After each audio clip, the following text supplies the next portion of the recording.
Hollywood is considered by many to be the most decadent place on Earth. Hollywood is like Sodom and Gomorrah with valet parking.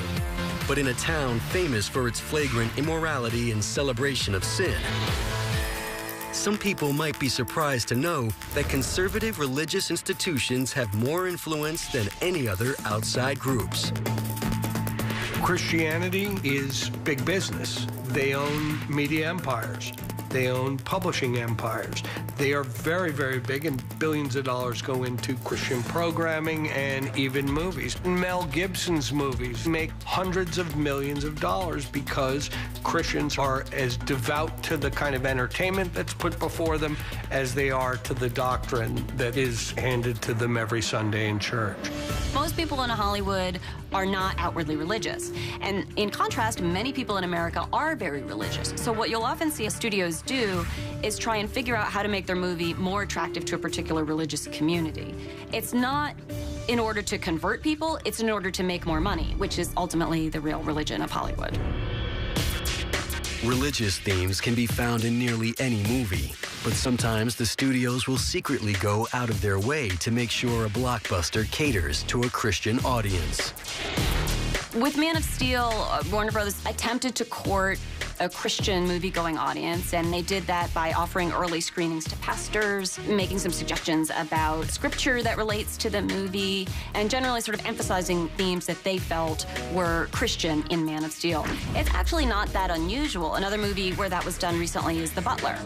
There's even a totally different trailer for that movie, which has gospel music playing, and Oprah uses the word God, which is different from the one most people saw. Denzel Washington, Mel Gibson, and Martin Sheen are just a few A-listers who are known to be devout Christians.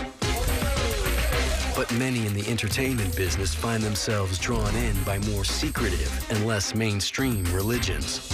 Los Angeles is the best place to start a new religion. The way things happen here is they happen in private ceremonies, parties. So you meet people who want to take you into this place where there's some juice, there's some power, there's some wisdom.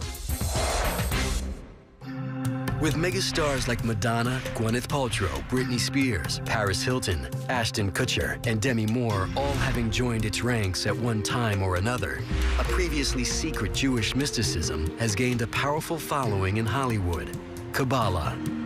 It's a little-known, esoteric, ancient organization that teaches how to get in tune with the divine, how to really get in touch with God so that you can achieve your own levels of success that these celebrities so desire. How to, in a sense, become a god yourself.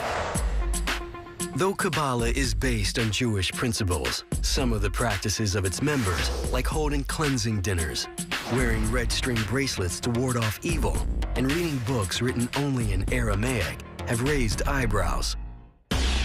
Another religion that's gained an even bigger following in Hollywood and is even more secretive is the Church of Scientology. How has Scientology gained such a substantial A-list following?